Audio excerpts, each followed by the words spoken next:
биздин Турмуш телепередачи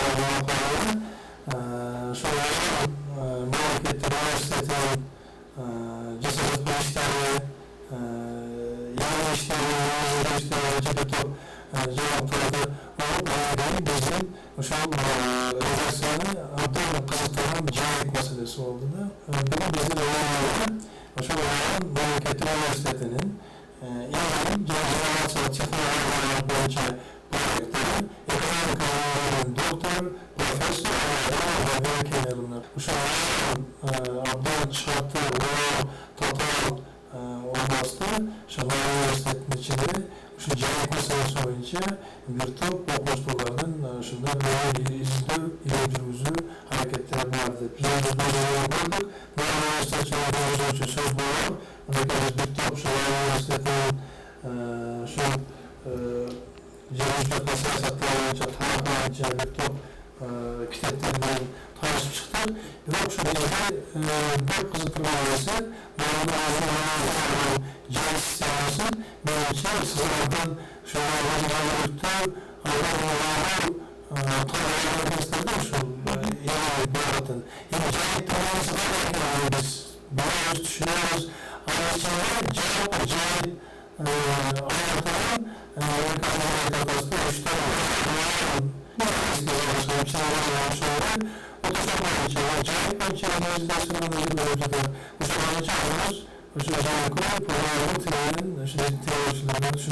аянтынан рахмат, аракет кылдык. Өзүңүз айткандай ошолор мамлекеттик университеттери жайыт маселеси орталган ошол жайыттын пайдалануу экономикалык натыйжаларын көтөрүүдө тиги башка кишилер ушул изилдөөлөрдү жүргүзүп келатабыз. Ошол жайыттар маселеси Кыргызстанда мындан жүргүзүлүп келген. Ошол жайыт менен жатабыз, университеттер бар экенин да билебиз.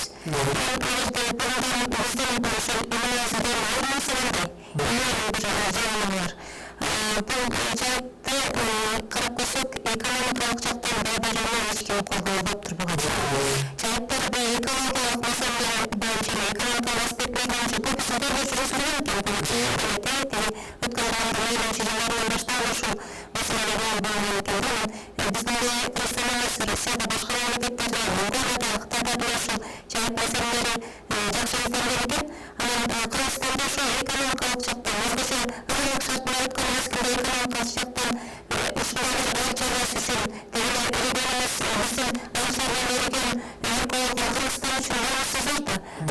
Маселесин айтып жатсак, жайыттарды экономикалык баа бере албасак, жайыттын ошол әлеуметтик баасын аныктай албасак, анда ошол жерлердеги дагы жер кантип берилет. Ошол Кыргызстан алып караганда бул өтө актуалдуу проблема экен. Кыргызстандагы жайыттардын 30% базарда жайгашат. Ресурстарыбызга деген ресурстарды жайып басып турабыз десек дагы болот. Аларда жайыттар нерсени табигый жайыттар. Өзгөчө ошол жайыт маселесине келгенде. Анан ошол табигый жайыттарда дагы инновациялар болуп жатат. Ошол жайыттар туура пайдаланылып жатабы, биз жакшы колдо жасап жатабызбы деген суроо абдан көп идеябызга болуп келген. Анан экономикалык жактан эмес, саясий болушу дагы абдан зарыл болуп келген. Ошол үчүн биз ошол үмүттөрүбүздү кайдан баштабыз деген суроолорду кайтты. Осудан баштасак, экологиялык жактан изилдөөлөрдү кадимки бир багытка түшүп калган. Анан дагы кетүү багыттар бар болот. Экологиялык жактан эмне кылсак, кандай кылсак деген суроо койдуктан ошол экологиялык маселелердин негизинде экономикалык кандай эсептөөлөрдү чыгарып, анан ошол экономикалык аркылуу эсептөөлөрдү такташтырсак болот. Ошого биз тазыраак байлап берсекпи, бир экологиялык ошол боюнча ошол экономикалык боюнча ошол көрсөткүчтөрдү аныктасак, анан ошону жакшы бир көрсөткүч менен ала берсек деп дагы ошол боюнча өзүбүздүн изилдөөлөрдү жүргүзгөнгө аракет кылдык. Анан ошол экологиялык көрсөткүчтөрүн алып туруп, анан түшүндүрүп алып, түшүндүрүп барысында аталган өкмөттүн токтому чыккан ошол жайыттардын аркылуу боюнча. Ошол токтомго турабыз деп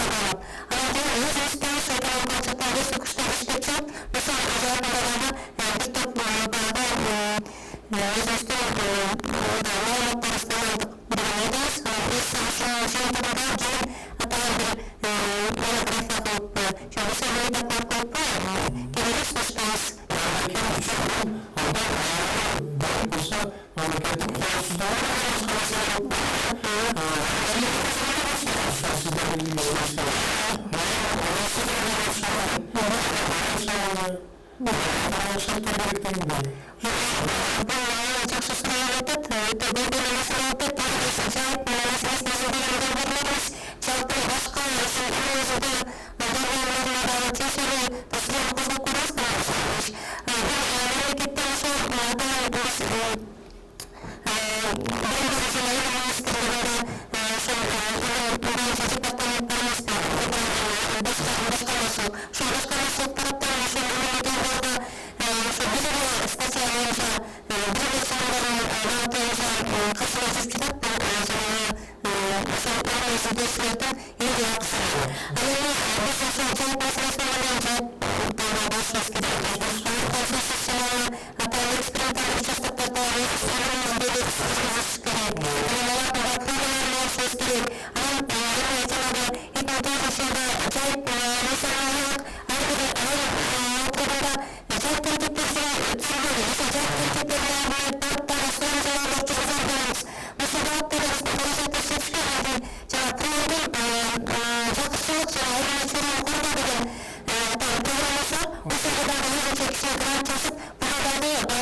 кичине каражат алдык да.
Жана биз башында айтып кеткендей экологиялык жакта да экономикалык жакта дагы калтыргандыктан ошо боюнча экономисттер тартылган.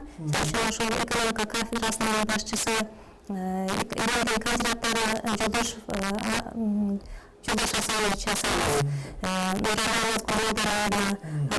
Куатбай, Сарбагышева Айгүл жана башка бир 15тен ашык биздин өзүбүздүн изилдөөчүлөр, окутуучулар, сырткары магистранттар, аспиранттар да тартылган. Ошол негизинде изилдөөлөрдүн Жайыттар менен ошол биздин жаш постторго дагы бир жардам беребиз, ошолорго түрткүлөсүн деп ошол аспиранттар тарткан элек. Ошол экономикалык багыт боюнча бир аспирантыбыз өзүнүн өмүрүн ишин коргоду. Экономикалык багыт боюнча бир аспирантыбыз өзүнүн кандидаттыкка диссертациясын жазып жатат. Андан башка дагы 5 магистрантыбыз ушул илимий изилдөөлөргө катышып жардам берип турат. Андан башка дагы 5 студентибиз өзүнүн ошол дипломдук иштерин ошол Жайыттар маселеси боюнча иштеп бизге дагы жардам көргөзүүдө.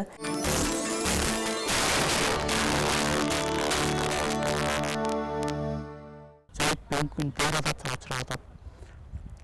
Ошол боюнча биз областтын 3 районунда илимий изилдөө иштерин жүргүздүк. Ошол жакта 42 жайыт комитети менен иш алып бардык. Ошол жакта анкеталарды түзүп чыктык. Буюрса биз эми Чоңкал, Кочкор райондоруна 63 айыл өкмөттүн комитетин суроону боюнча толуктоолор боюнча иш жүргүзүүнүн алдында даярданып турабыз. Буюрса ушул иштер менен быйылкы жылы проект уланат.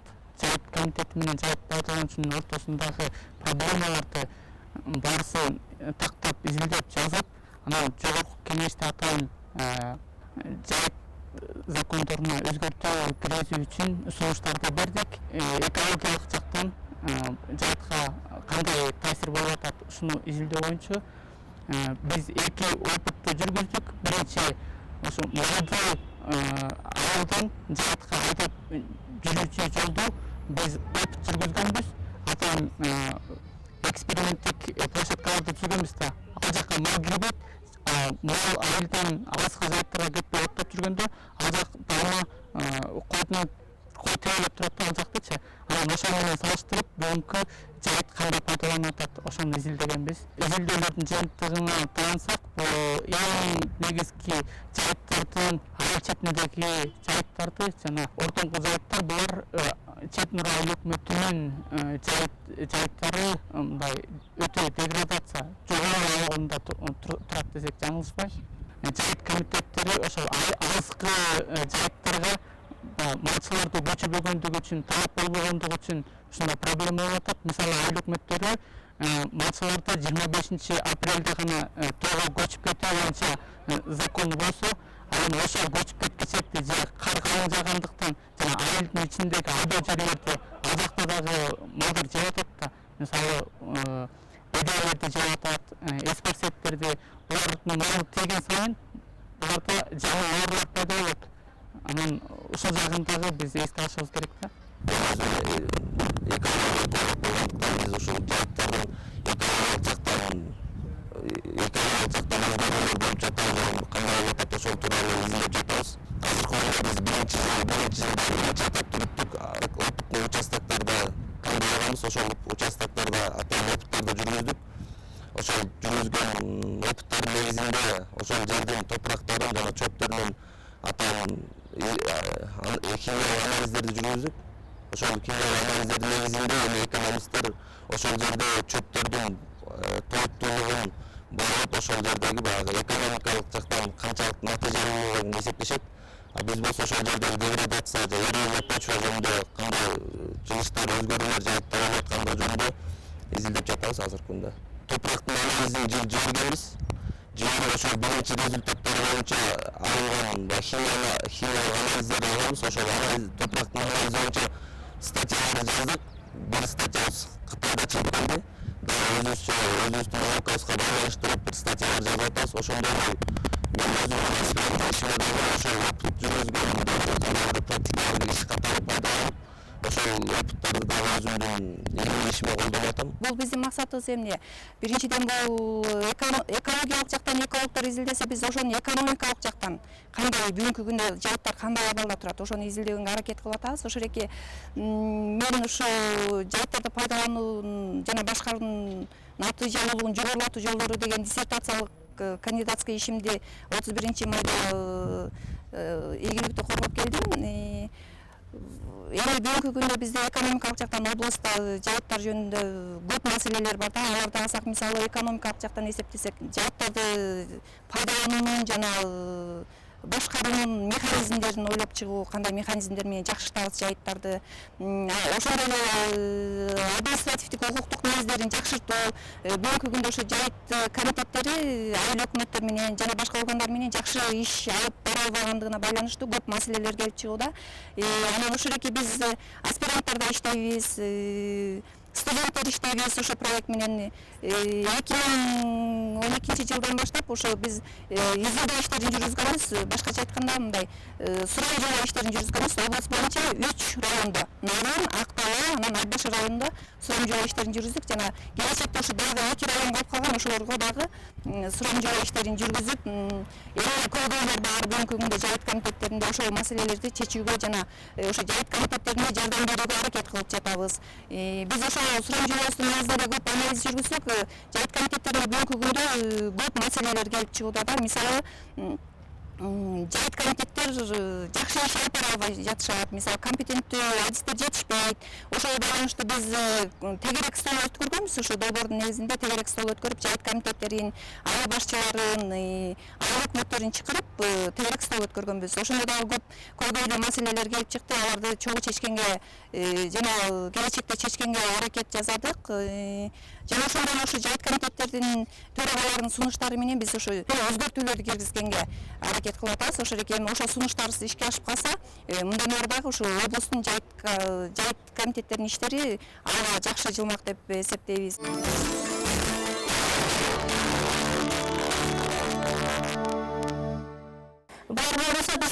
сурап жүрөбүз, жана башка дагы ошол жана жер кыдырып ар бир маселеси боюнча талкуулайбыз жүргөн каймакта. Алардын жардамы чоң. Мен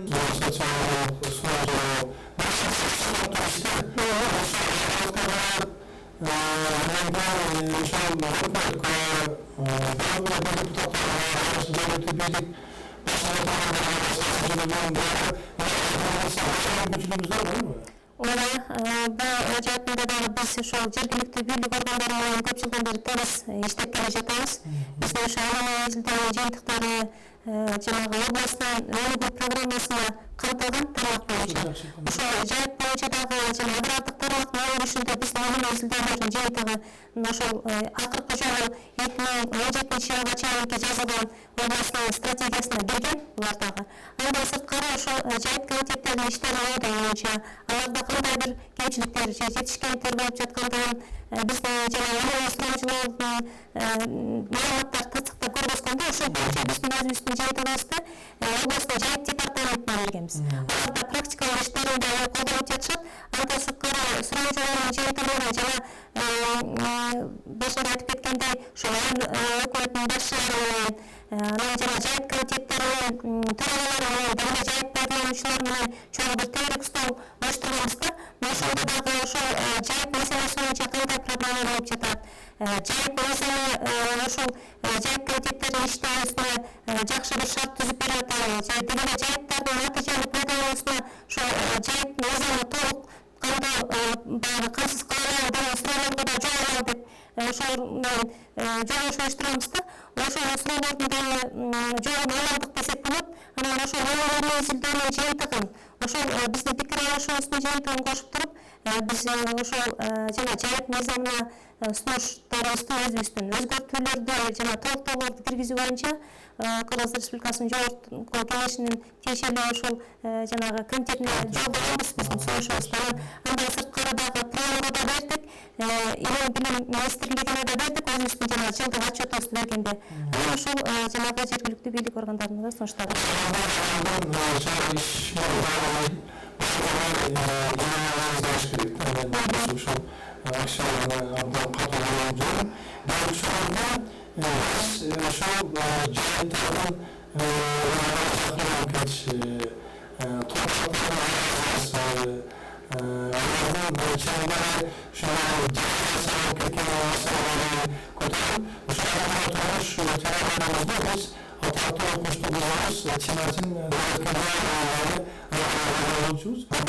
Ошол жана структурасында изилдөөнчө ушу эки багытта химиялык биологиялык жактан изилдөөлөр программаланып азыркы мезгилде ошол бул областта атайын адистешкен лаборатория жок болгондугунан байланыштуу Бишкек шаарына биз ошол биздин программабызды жүргүзгөнбүз. Жылдын аягына чейин ошол маалыматтар келсе дагы андан да кызыктуу бир жыйынтыктар чыгат деген күтүп жатабыз.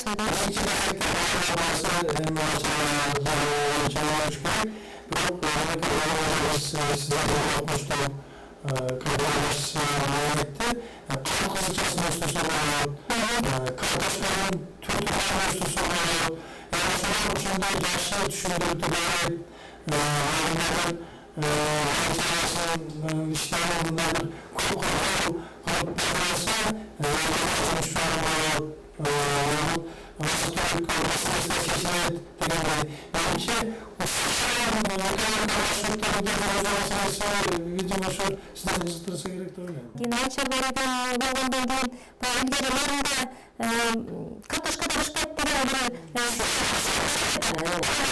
ошол жанагы декандардын айдап жаткан иштерин айдап жаткан өсүмдүктөрүн карап көрсөк ал пикир жөнүндө жарыш экен деп мүмкүн да. Анткени бул жерде арбузда коом коюшат. Бизде ушунчалык баягы климатыбыз кышын суук болгонубуз менен жаз ысык. Жарашкандай. Андан эгерде жанагы эки мисалы үчүн тиешелүү шарттар түзүлсө, ошол айчарбай багытында айтып кетишим керек, проблемалардын бири жана саат суулар жетишпейт да. Саат суу менен областтын жанагы табиғаттар толук камсыз болуп турган болсо, анда бардыгы чүйдө таласта башка өсүмдүктөр биздекине бышат. Башкасы да. Бактыгы бышпайт экен калганын. Анан эми ошол жанагы биз изилдөөлөрдү ушул багытта да жүргүзсөк, именно ошо дыйканчылык боюнча, анткени мал чарбачылык боюнча областтын баягы касыпташууна жараша илим изилдөөлөр ошол багытта кетип атат да. Анан дыйканчылыкка көңүл бурулбай жатат. Мына көрдүңүзбү? Ошол багытта бош жүрүп жакшы айттыңыз да. Демек илимпоздор өздөрүнүн баягы мониторинг этип жүргөн иштери боюнча жалпы саясатты өзгөртүп берсе болот экен да. Мына география иммиграция маселеси келип чыкты. Ошол атактуу Жайыттар бассейни өзү турса, соосу кумтанууна болгон маселе ал өзүнчө маселе. Андан да сакташыбыз керек. Ошо биз кристалды таза соосун, андан кийин ирригациялык маселелер. Мына азыр баягындай ирригациялык мындай курулуштар башталып атат буюрса. Андан ошол сууга ресурсун топтоо маселеси. Бул боюнча дагы ушул иштетип жатасыздарбы? Экономикалык багытта сырткары агрардык техникалык багыт боюнча даярдайбыз да.